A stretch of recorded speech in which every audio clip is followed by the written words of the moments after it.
Hello la communauté, c'est Coupax, j'espère que vous allez bien. Aujourd'hui on se retrouve pour le rétex du tournoi Edge of Fantasy des JFJ 2025 qui a eu lieu le week-end dernier à Sartrouville.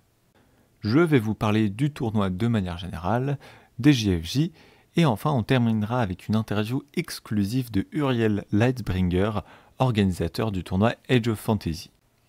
Le tournoi a commencé à 10h30 et a fini à 18h30, on a chacun pu jouer 3 matchs. Et comme d'habitude, on avait des tables magnifiques, en l'occurrence 6 tables différentes, une forêt avec une rivière qui l'a coupée, une table avec de la lave sur laquelle je n'ai pas joué, un petit village de alphelins innocents, une ville type Venise, une sorte de mine abandonnée, et enfin une ville désertique. Au niveau de la répartition des armées, comme vous pouvez le voir, c'était assez diversifié. Et donc c'était agréable parce qu'on n'affrontait pas 2 fois la même armée. Et d'ailleurs il n'y avait pas de classement, c'était purement pour se mettre sur la gueule et passer un bon moment.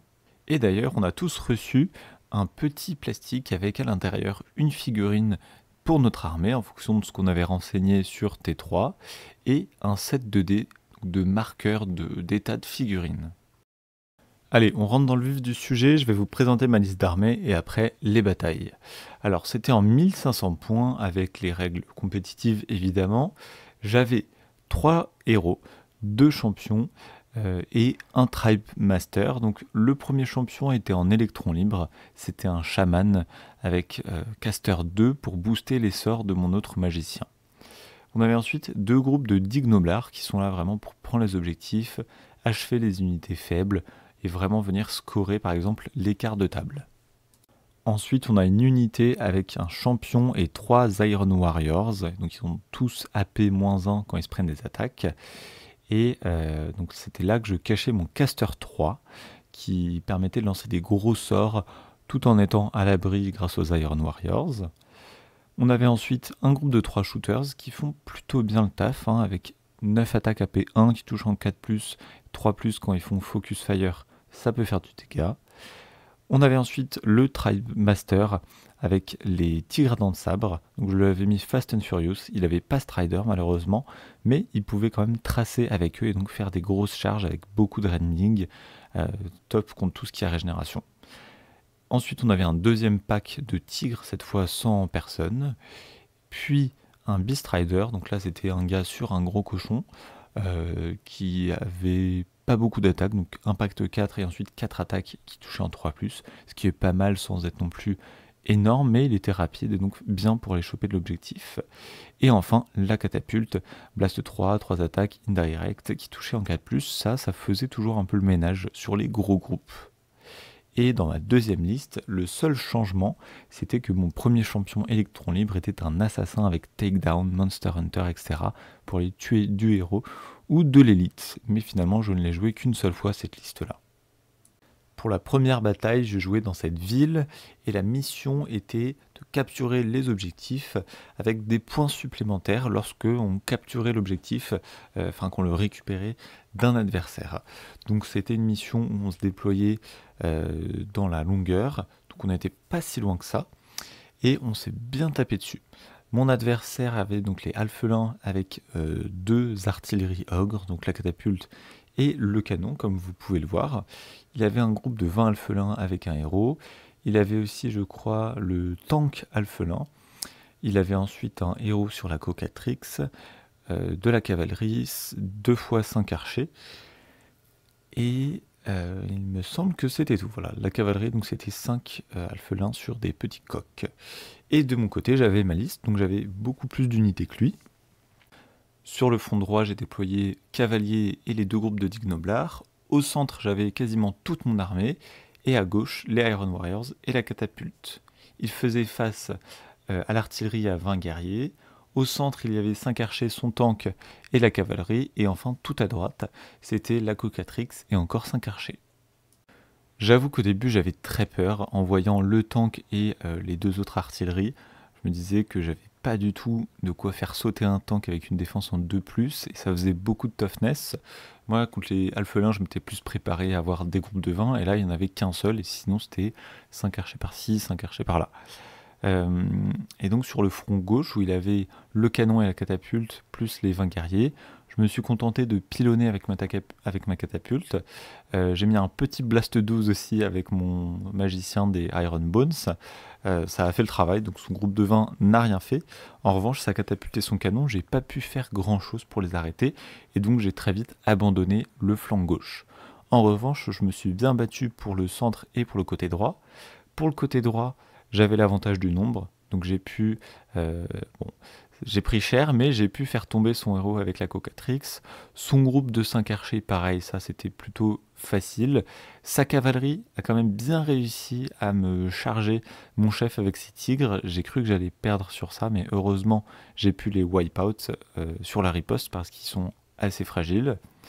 Et ensuite, une fois que j'ai commencé à laver le flanc droit, j'ai pu me rediriger vers le centre et là affronter le tank en tirant dessus comme pas possible, en le chargeant, en lançant des sorts dessus. Donc j'ai réussi à tout mettre et à le faire exploser. Et son artillerie n'était pas assez rapide pour revenir sur le centre, donc à la fin je gardais le point. On notera un point d'héroïsme pour le capitaine de son groupe de Halfelins qui a chargé mon tank, qui a, je le rappelle, Fear 2, Stone Bones, 8 attaques et une défense en 3+, donc c'était courageux, et il est mort.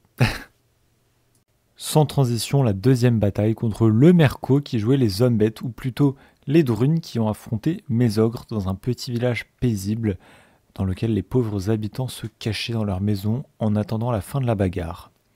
Ce qui est chouette, c'est que le Merco fait beaucoup de jeux narratifs, et comme on connaissait bien les règles, on a pu y rajouter cette touche narrative. Et donc l'histoire, c'était que les Drunes et les ogres se battaient pour des chariots de nourriture qu'ils essayaient ensuite de ramener dans leur camp. Parce que dans cette mission, vous pouvez vous saisir des objectifs, et ensuite les emporter avec vous. Ils vous ralentissent, mais ils vous fournissent aussi de la couverture, et si on tue l'unité qui porte l'objectif peut se détruire en même temps.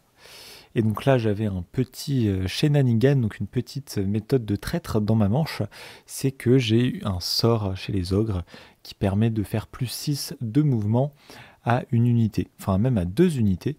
Et donc dès le premier tour, je l'ai lancé sur mes 2 unités de tigre et elles ont pu finir leur tour sur les objectifs qui étaient pour le Merco bien trop loin. Au tour 2, il a pu me charger. Il a failli détruire une des unités qui avait un de ses objectifs, mais à quelques points de vie près, il n'a pas réussi à achever mon chef, parce que c'était les tigres avec le chef, et donc l'autre unité a pu se carapater, et le chef ensuite s'est carapaté, et après le reste de la bataille, c'était des petites escarmouches, mais rien de très violent finalement, parce que les objectifs principaux étaient déjà dans mon camp, et donc c'était très dur pour lui de réussir à atteindre l'intérieur de mes lignes, qui étaient plutôt bien protégées, notamment par mes Iron Bones, qui n'ont même pas attaqué une seule fois de la partie. Donc c'est une partie qui s'est jouée très vite en fait, à la fin du round 2. C'était quasiment impossible pour lui de faire pencher la balance dans l'autre sens parce que ça voulait dire qu'il devait s'étendre très loin dans mes lignes. Mais en faisant ça, il prenait le risque de se prendre des grosses mandales. Et donc j'ai pu gagner à quelques points près sur ce move. Voilà, donc c'était quand même très fun, une très bonne partie. Dernière bataille de la journée, j'ai pu jouer dans les bois du Somme, une mission qui consistait à gagner des points par objectif contrôlé et pour chaque unité détruite sur un objectif. Donc là, l'objectif, c'était vraiment de se bastonner fort sur les objectifs ou d'éviter la baston quand c'était pas à notre avantage. Et là, mon adversaire jouait Khorne. J'avoue que j'avais très peur, il avait des gros blocs de maraudeurs, donc 2 blocs de 10, 2 blocs de 5 guerriers, un bloc de 10 élus, un sorcier et un groupe de chiens. Donc ça faisait vraiment beaucoup de monde. Il avait aussi de la cavalerie lourde, de 3 PV par tête. Et je me demandais bien comment j'allais pouvoir faire face à autant d'infanterie avec une bonne défense. Hein. Qualité 3, défense 3 pour tous les guerriers. Et seulement les maraudeurs en 5-5. Et donc ce qui s'est passé, c'est que donc il y avait un flanc qui était séparé par la rivière. Ça, j'ai pu gérer ces maraudeurs avec mon sort Blast 12, qui lancé depuis mon sorcier a fait bien le ménage. En revanche, de l'autre côté, j'étais pas prêt à la charge. Il a foncé dans mon canon, qui le voyait comme un danger. Et là, sa cavalerie et ses élus ont rebondi sur la catapulte, en fait. Elle est beaucoup plus solide qu'on pourrait penser. Avec 9 points de vie, défense 3, Stone Bones, il réduisait la P de 1 et il avait AP1 sur ses armes. Et en plus j'ai Fear 2, donc c'était pas impossible de gagner le moral dans certains combats ou d'égaliser. Avec en plus 8 attaques, 6 sans AP et 2 avec AP1. La catapulte s'est bien défendue et donc il s'est retrouvé un peu dans mon camp avec aucune unité en moins. Donc là j'ai pu riposter avec mon chef et ses tigres et mes autres unités. J'ai pu faire feu à courte portée avec Focus Fire avec les Lead Belchers. Donc ça a fait un carnage. Et ensuite, une fois que j'ai réglé donc ces deux grosses unités d'élite, les élus et les cavaliers qui étaient venus dans mon camp, j'ai pu repartir sur les objectifs pour finir l'armée. En revanche, grosse déception du côté de mon chasseur que j'ai utilisé pour sniper son sorcier. Je lui avais pris takedown, donc il avait un coup en 2+, une fois par partie, qui faisait AP2 il me semble, ou AP1, et Deadly 3, et évidemment il est bloqué, donc c'était inutile, et en plus il avait Monster Hunter, mais je crois qu'il a touché aucune attaque, donc il s'est fait stun dès le tour 1, et après il a servi à rien. Donc cette unité pour le moment je recommande pas, ou alors peut-être contre d'autres armées comme les gobelins. Et encore il faut être sûr que l'unité n'est pas counter, sinon vous allez vous faire défoncer avant même d'avoir pu attaquer. Mais donc voilà, ça s'est bien passé parce que j'ai eu de la chance sur sa charge qui s'est mal déroulée, et ensuite j'ai pu l'enchaîner jusqu'à reprendre les objectifs. Mais en tout cas une game très fun, on a joué super vite. En fait sur toutes mes parties j'ai fini 20-30 minutes avant les autres tables, donc c'était parfait. Comme ça j'ai pu vous prendre des petites photos des autres tables et je vais vous les partager en vous parlant aussi du tournoi de manière générale, ce que j'en ai pensé. Ça va aller assez rapidement en réalité parce que j'ai beaucoup aimé tout simplement, comme les précédents événements que j'ai fait.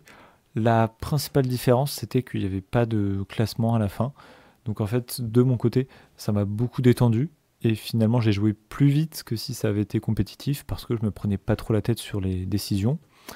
Et non, et globalement, j'ai trouvé ça très bien. En fait, vu qu'on a tous eu des cadeaux, les petits dés, les petites figurines, la figurine de l'événement, il n'y avait pas de pression sur ça. Alors, j'aime bien aussi avec un classement, mais ça changeait et ça faisait pas de mal parce que honnêtement, je fais pas beaucoup de parties hors de chez moi ou avec les mêmes personnes.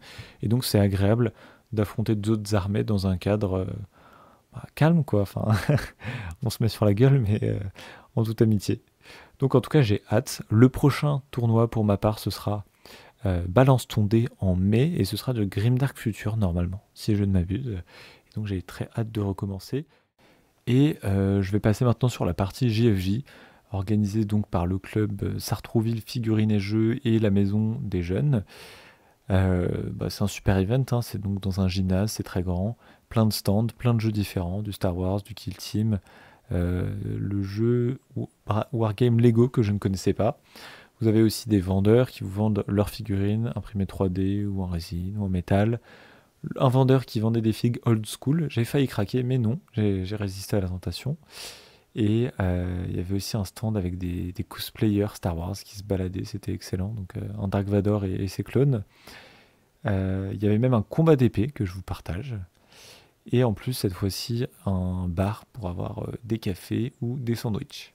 Bon, j'ai préféré manger dehors hein, pour m'aérer un petit peu, mais c'était agréable enfin, c'était pratique que ce soit là.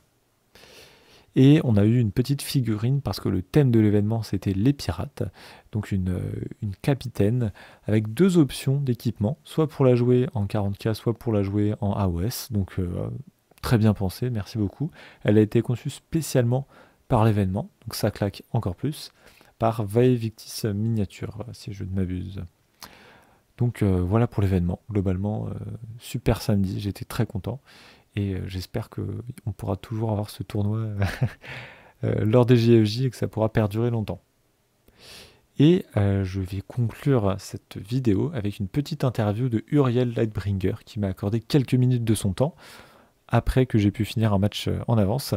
Je lui ai posé des questions donc, sur l'organisation d'un tournoi, comment ça marche, etc. Mais je vous laisse découvrir tout ça par vous-même. Bonjour Uriel. Bonjour Coupax. Merci beaucoup d'organiser ce tournoi. Ma première question c'est comment ça s'est passé pour organiser le tournoi de manière générale? Le process il est assez fluide. Hein. De toute façon, j'ai une liberté totale. On me donne juste des horaires et après je fais ce que je veux. Ils ont mis des tables. Donc moi je possède pas mal de décors comme tu peux voir avec pas mal de tapis. Donc je les pose. On a vu ça. Je sélectionne des scénarios. Donc là on fait ceux qui sont recommandés par le staff OPR, histoire de tester un petit peu parce que par rapport au retour qu'on avait eu dans les précédentes conventions. Ouais. Donc C'était non, il y a trop pas de ouais. déséquilibré, En fait, pas il y avait les scénarios narratifs que proposait Opère, ils étaient pas terribles. Il y a beaucoup de frustration qui étaient engendrées par certaines règles. Ouais. Et là, je pense que le nouveau pack, il est vraiment pas mal. Visiblement, on joue pas trop les règles optionnelles narratives, parce que ça. Les gens les font ou pas, là? Non, je crois pas. Personne les fait. Personne les a fait. Mais sinon, ils sont sympas. Il y a du scoring progressif, du scoring en fin de game. Ah, il y en a Et, un seul en fin de ouais, game, non? Ouais, je Les 3 crois. autres, c'est progressif. Ouais, les trois sont progressifs. Nous, on joue beaucoup en progressif avant, et je pense que c'est la meilleure façon de faire. En vrai, c'est plus cool. Donc ouais, pas de. À part sélectionner les scénarios et mettre les décors sur la table, il n'y a pas d'obstacle majeur, quoi. Et est-ce que, du coup, vous avez informé la team OPR que vous faites le tournoi? Non, pas du tout. Il y a pas de budget ou quoi? Enfin... Non, il y a rien. C'est tout sur. Tous les décors, ils m'appartiennent. Ok. Tout est à moi. Enfin, sauf il y a 2 tables qui sont à des amis. Ouais. Sinon, les décors, c'est parce que moi j'aime beaucoup ça. Donc j'en ai plein. J'ai des caisses entières que je peins. Et puis après, j'aime bien faire jouer les gens dessus. Ah bah, les gens aiment bien aussi.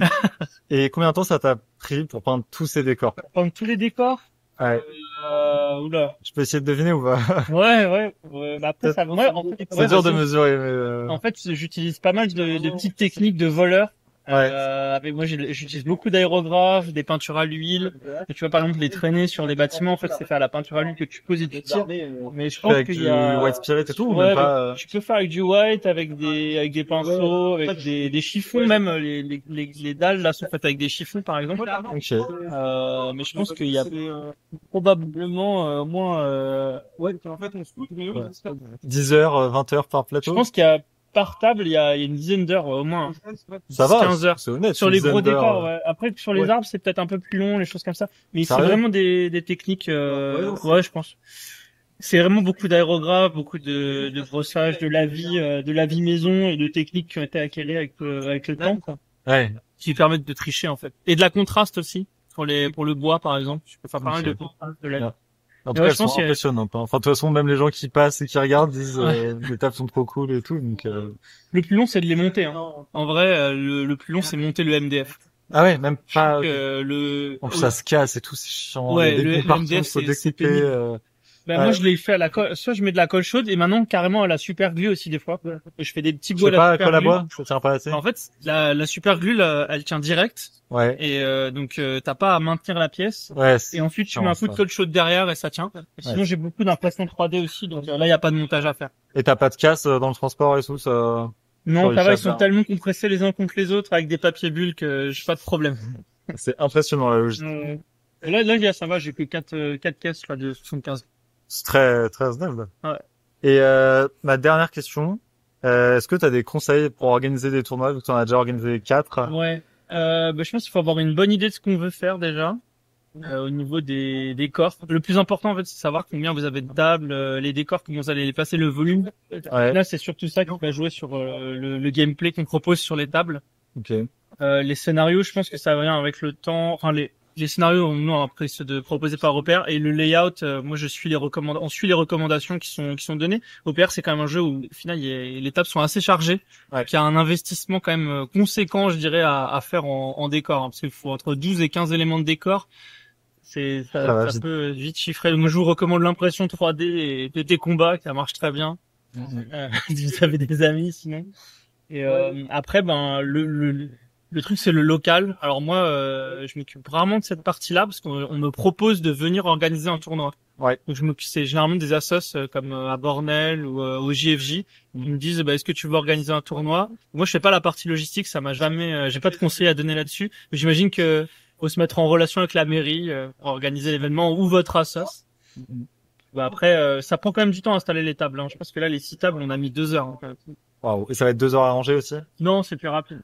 Parce que je le connais, le rangement. J'ai Ok. l'habitude. Deux heures. Ouais, il faut 2 heures. Le temps, en fait, on réalise pas, mais Ah non, nous on arrive comme ça, on met les pieds ouais, sous la parce table qu'il et on faut, joue, il faut mais- mettre en fait, faire le layout, mettre les marqueurs d'objectifs et tout. Ah si, par contre, pour les marqueurs d'objectifs, moi, ce que je vous conseille, c'est faire des trucs sur Photoshop ou PowerPoint. Après, vous les imprimez sur des transparents et vous les plastifiez. Ça vous fait des très beaux marqueurs d'objectifs Ouais, personnalisés. Ok. Ils sont tous faits main, là? Ouais, c'est tout fait main. Ouais. Putain.